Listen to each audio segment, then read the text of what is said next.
Clicker questions for Chapter 16, cell signaling or transduction. Number 1. What would happen if a cell's autocrine system were constantly producing growth factors? A. Mitosis would proceed unchecked and massive cells would be produced, resulting in tumor or cancer. B. The cells would literally grow themselves to death and lead to necrotic lesion. C. Nothing would happen because an autocrine signaling target cells are some distance away. Or D. Mitosis will be halted because growth factors are negative regulators of the cell cycle.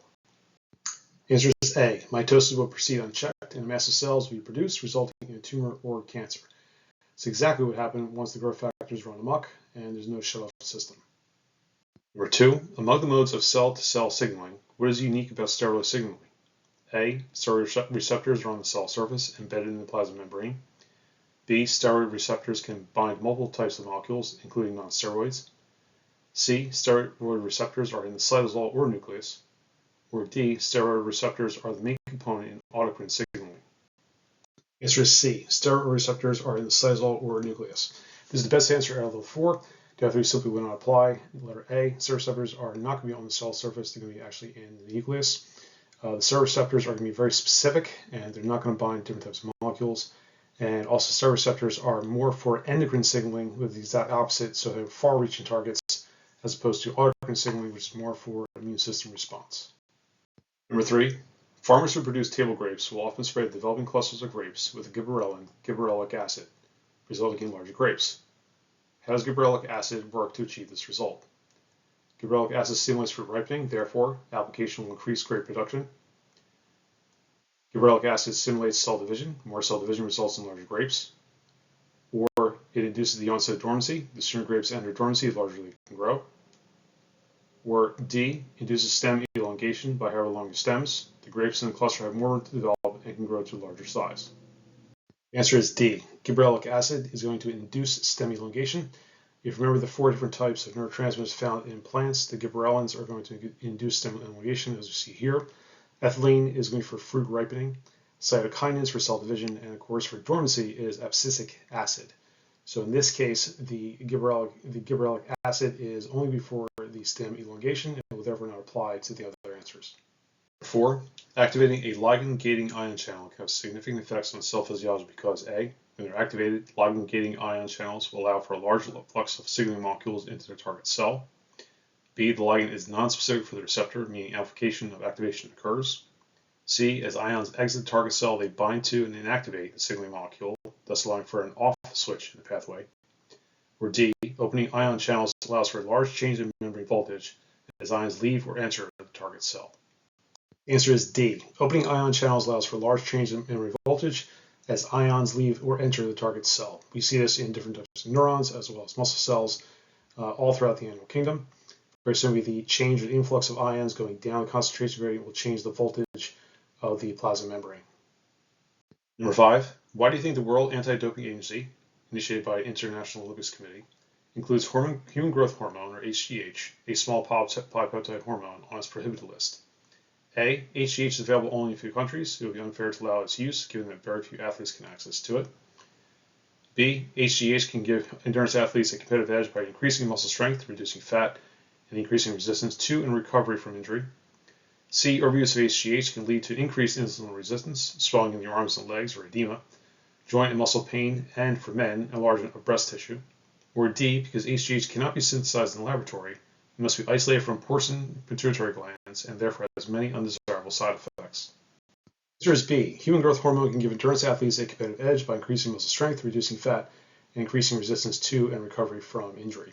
This should be relatively self-explanatory. As we know, the International Olympics is going to deal with sports, and having the human growth hormone can definitely speed things up as far as building muscle, as well as reducing fat, so increasing lean body mass, and also increasing resistance to and recovery from injury.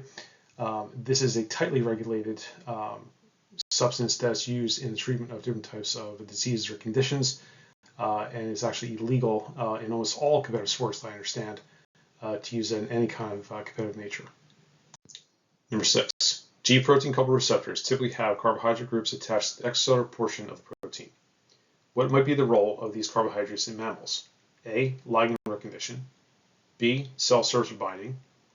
C. Stabilization of the receptor G protein complex. Or D. Binding of the complex to plant cell walls. Answer is A, ligand recognition. Very simply, the carbohydrate tags that you'll see on each one of these receptors is going to act very similar to like a glycoprotein. So this will tag that particular ligand to be bound to that particular receptor and none other. Doesn't necessarily do anything for cell surface binding. It definitely does nothing for stabilization of the receptor G protein complex. And since we're dealing with mammals that do not have plant cell walls, the last answer is not appropriate for this question. Number 7. G proteins are composed of 3 subunits, alpha, beta, and gamma. There are only 21 genes in the human genome for the alpha subunit, 6 for the beta, and 12 for the gamma. How can that few gene products lead to over 1,000 G protein complexes? A. The diversity of G protein complexes comes from the G protein coupled receptor, not the G protein itself. B. 21 times 6 times 12 gives 1,512 possible combinations, more than enough to account for the actual number of G protein complexes in humans. Or C. The diversity of gene protein complexes comes from the diversity of activating hormones, not the G protein itself. Or D. Each gene is capable of generating up to 7 unique transcripts through the process of transcript editing. The answer is B. Combining all different possibilities of each of the 3 different subunits gives about 1,512 possible combinations, so it's more than enough to account for the actual number of G protein complexes observed in humans. Very simply, it does not imply any kind of change in actual diversity when coming from the G protein coupled receptor, nor does it come from the activating hormones, and it's definitely not from each individual gene generating up to 7 unique transcripts. It is because of each individual subunit and the interchangeability of each subunit that gives us this possible number of configurations. Number 7. If a cell line were mutated so that it could not produce cyclic AMP phosphodiesterase, most G protein signaling pathways, A, would be in a constant off mode because they could not be activated due to loss of function of adenylyl cyclase enzyme. B, would be in a constant off mode because their separate proteins could no longer bind the proper hormone. C, would be in a constant off mode because cyclic AMP could not activate the proper protein kinases. Or D, would be in constant on mode because there would not be a way to remove the cyclic AMP. The answer is D. It would be in the constant on mode because there would not be a way to remove the cyclic AMP. Very simply, the cyclic AMP phosphodiesterase will convert the cyclic AMP back to adenyl monophosphate, and therefore would not be able to turn off this particular signaling pathway. Which best explains the statement, every kinase needs a phosphatase?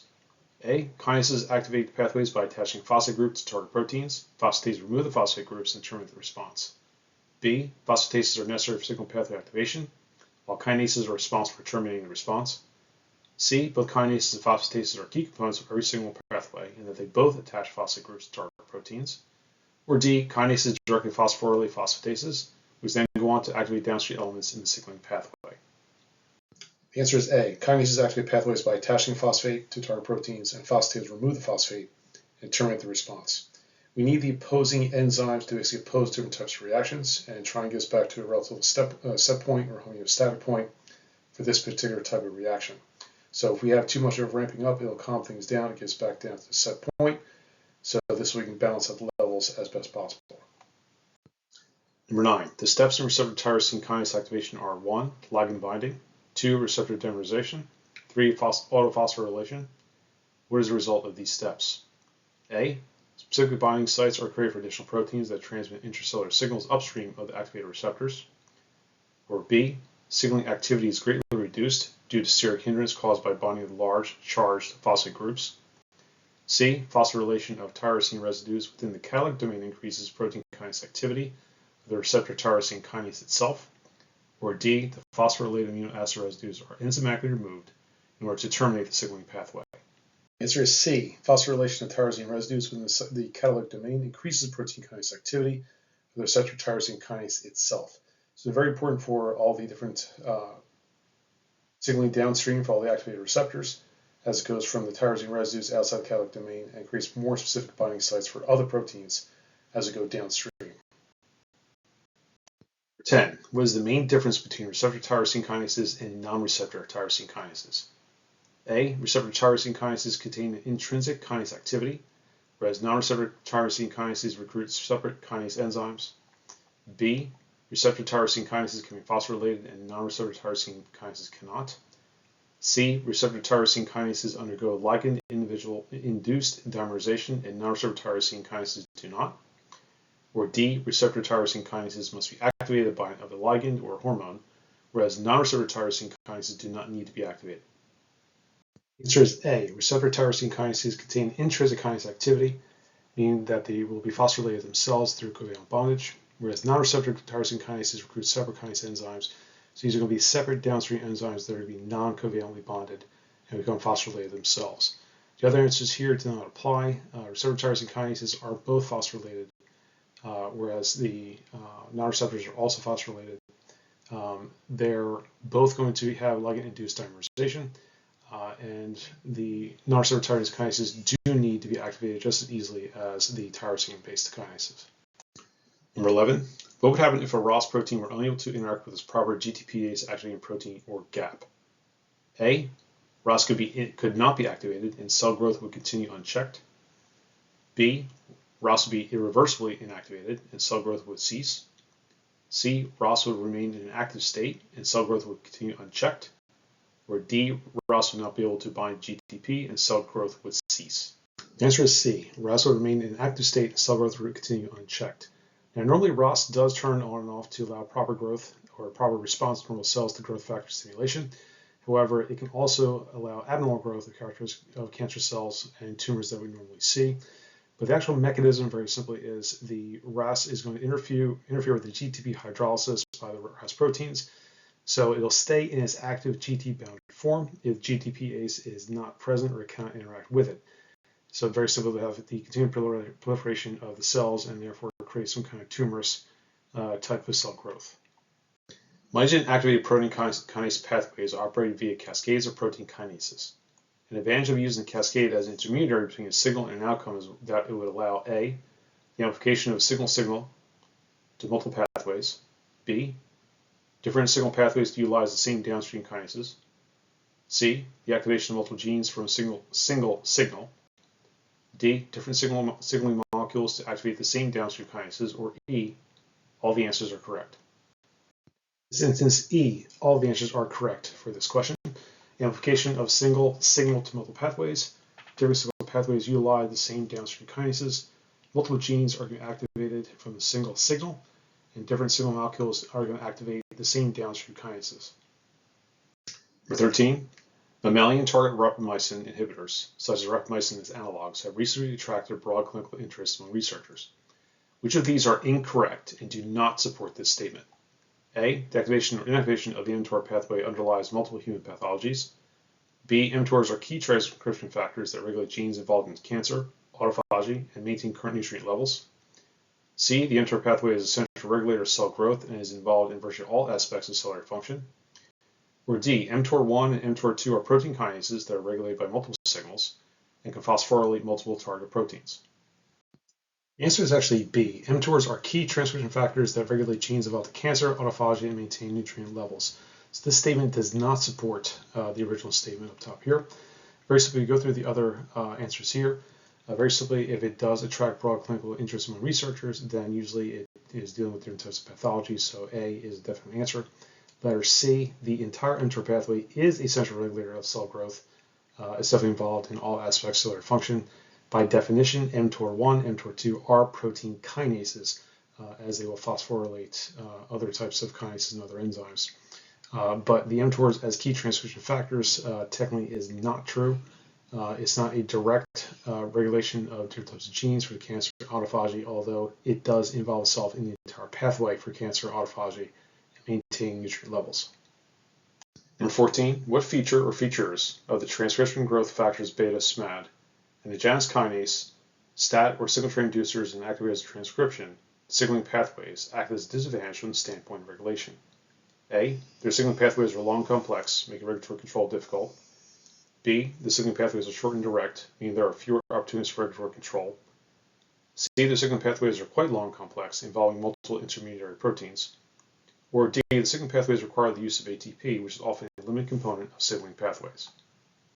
The answer is B. The signaling pathways are short and direct, meaning there are fewer opportunities for regulatory control. So in the standpoint as far as the SMAD protein, it's going to basically be phosphorylated by the TGF-beta and directly will go into gene transcription into the nucleus. So there's only a very quick two-step pathway there, so not much regulation from that particular standpoint. 15. Activation of the nuclear factor kappa light chain inducer of activated B cells, or NF-kappa B pathway, leads to what main step? A protein is phosphorylated, which inactivates the pathway. B, a protein is degraded, which inactivates the pathway. C, inhibitory protein is phosphorylated and marked for degradation. Or D, a kinase is deactivated, which phosphorylates a target protein. The answer is C. Inhibitory protein is phosphorylated and marked for degradation. In particular, it's going to be the inhibitory I-kappa B proteins that once they're phosphorylated will actually release the NF-kappa B proteins to be led down the particular pathway. And of course, that inhibitory protein will be marked or ubiquitinated for degradation. Number 17, metabolic pathways and signaling pathways can both be under control of A, only positive feedback loops, B, only negative feedback loops, C, both positive and negative feedback loops, or D, activators and coactivators. So metabolic pathways and signaling pathways can be C, both under positive and negative feedback loops.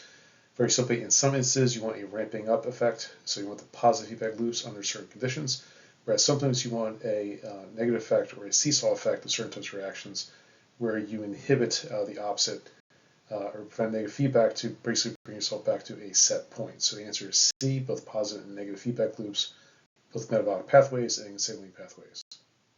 Number 18, true or false? ERK signaling, or extracellular signal regulated kinase, can result in completely different cellular outcomes based on how long the pathway is activated. This is true.